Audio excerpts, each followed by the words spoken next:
¿Qué es la felicidad? Si yo pretendiera, a pesar de tener la mejor intención, deciros a vosotros lo que es la felicidad, qué equivocado estaría. Sin embargo, sí creo que juntos podemos hacer una reflexión, hacernos preguntas, mirar donde normalmente no miramos y a lo mejor descubrir aquello que está oculto precisamente porque nunca miramos allí. El arte de la pregunta es un arte esencial. El propio Albert Einstein decía que la clave no es encontrar respuestas a las viejas preguntas, sino hacernos preguntas que nunca antes nos habíamos hecho. ¿Por qué son tan importantes las preguntas? Porque a lo mejor de lo que estamos hablando no es de un enigma. A lo mejor la felicidad no es un enigma. La felicidad a lo mejor es un misterio. ¿Cuál es la diferencia entre un enigma y un misterio? Es una diferencia muy clara, muy diáfana. Un enigma es aquello que la ciencia, con su trabajo, con su tiempo, con su dedicación, será capaz de descubrir. Es cuestión de tiempo, es cuestión de tecnología. Pero los misterios desafían nuestra forma tradicional, nuestra forma lógica de pensar, precisan de la existencia de lo que se llama una razón ampliada. ¿Y cómo me puedo posicionar yo frente a un misterio? Porque frente a un enigma yo entiendo cómo me he de posicionar.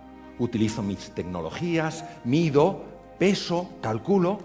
Pero ¿cómo me posiciono frente a un misterio en caso de que la felicidad fuera un misterio? Pues también nos lo decía Einstein. Frente a los misterios hay que posicionarse desde el asombro, la curiosidad y la humildad.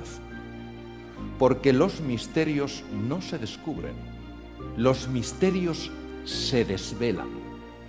Por tanto, si la felicidad fuera un misterio y no un enigma, nosotros lo único que podemos hacer es ponernos en unas condiciones adecuadas para que ese misterio, esa felicidad, se desvele ante nosotros y podamos experimentarla.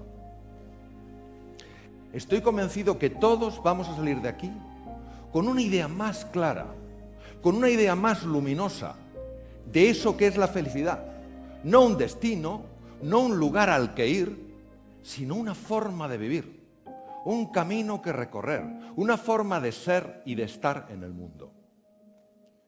Pero dado que el ser humano es un ser que tiene tantos planos que no se pueden separar, pero sí distinguir, es importante recordar el peso del lenguaje. Ya lo dijo el gran filósofo austriaco Ludwig Wittgenstein. Los límites de mi lenguaje son los límites de mi mundo. Eso quiere decir que tenemos que diferenciar. Porque cuando tú diferencias y tú distingues, tú ves con más claridad. Y no podemos hablar y confundir dos términos que son diferentes en su naturaleza. Una cosa es el bienestar subjetivo, con gran elocuencia y con gran belleza, aquello que colma los sentidos. Yo veo algo bonito y colma mi vista, me tomo una comida rica y colma mi gusto, pero la felicidad no es lo que colma los sentidos, es lo que colma el corazón. ¿Están conectados? Seguro que sí. También son diferentes. Vamos a abordar aquí no el concepto de bienestar subjetivo, sino un concepto mucho más desafiante, el de la felicidad. ¿Qué es? ¿Qué podría ser para cada uno de nosotros? ¿Cómo se experimenta? ¿Cómo puede uno ponerse en una situación adecuada para que ese misterio, en caso de que lo fuera, se desvelara? Porque veréis, si solo hablamos de la felicidad cuando estamos calentitos, cuando comemos bien, cuando tenemos trabajo, cuando ganamos una cierta cantidad de dinero, cuando tenemos un cierto prestigio, no estamos hablando de felicidad. Hay que entender la felicidad cuando el bienestar subjetivo desaparece. Por supuesto que también la felicidad tiene una conexión con el bienestar subjetivo. No es un dilema, no es lo uno o lo otro, sino un contraste, lo uno y lo otro. Hay que entender la felicidad cuando aparecen los tres grandes oponentes del ser humano. El mal. Tanto el mal físico como privación de un bien necesario. La ceguera es un mal físico porque es la privación de la visión. Como el mal moral, la injusticia, la violencia, el daño de esas personas que son tus hermanos, en presencia de la muerte y en presencia del sufrimiento.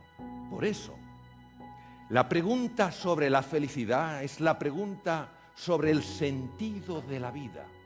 No la de dar un sentido a la vida, sino de preguntarse si la vida ya tiene un sentido. Y si nosotros podemos mirar al mal, podemos mirar a la muerte y podemos mirar al sufrimiento sin salir corriendo. Y si hay en el mal, y si hay en la muerte, y si hay en el sufrimiento, más que amar en la vida que temer. Y si merece la pena vivir a pesar de que la vida, muchas veces, para muchas personas, es un verdadero drama existencial. Por eso, ilustra muchísimo sobre la grandeza que el ser humano pueda aflorar en presencia de estos tres grandes oponentes. Porque veréis, solo hay un antídoto para el miedo, y es el amor. El amor a un proyecto, el amor a una idea, el amor a un recuerdo. Ese es el antídoto del miedo. Que la felicidad está tan cerca y a la vez tan lejos. ¿Qué enseñanza más profunda? A lo mejor el sentido de la vida tiene que ver con esto. Yo sé, todos sabemos, que nuestra naturaleza biológica precisa de una emoción que es el miedo. Sin esta emoción que es el miedo no hubiéramos podido sobrevivir. Nos hace ser cautelosos, estar más alerta, pero tiene que estar en la dosis adecuada. Más allá ya no es miedo, es pánico. Y hay otra emoción que no está anclada solo a nuestra biología. Por supuesto que necesita de nuestra biología, por supuesto que necesita de nuestras neuronas, por supuesto que necesita de nuestros neurotransmisores, pero está a otro nivel, es el amor. El amor sencillamente como agradecimiento, agradecimiento por las cosas de cada día, agradecimiento porque a lo mejor no vemos, pero seguimos teniendo imaginación. No pueden residir en el mismo corazón el miedo y el agradecimiento, el miedo y la gratitud, porque son incompatibles. Si por la mañana nos fijáramos en todas esas cosas que hay en nuestra vida y que podríamos agradecer, en lugar de todo aquello que no nos gusta, experimentaríamos ausencia de miedo ante la vida. La capacidad de perdonar, fácil, claro que no. Pero un corazón resentido es un corazón lleno de ira. En el mismo corazón, repito, el miedo cuando anida en nosotros, en el mismo corazón no puede anidar el miedo y la gratitud. Si nos entrenáramos en el agradecimiento, si nos entrenáramos en la compasión, en la generosidad, en el apoyo, en el consuelo, viviríamos una vida con un nivel de miedo radicalmente distinto y estaríamos en condiciones mucho mejores para que se desvelara ese misterio que probablemente es la felicidad. Por eso, al final, pues a ver si a lo mejor en la vida no hay amigos ni enemigos, sino simplemente maestros. El gran Confucio, 25 siglos atrás, en China, decía: si ves a un hombre bueno, imítale.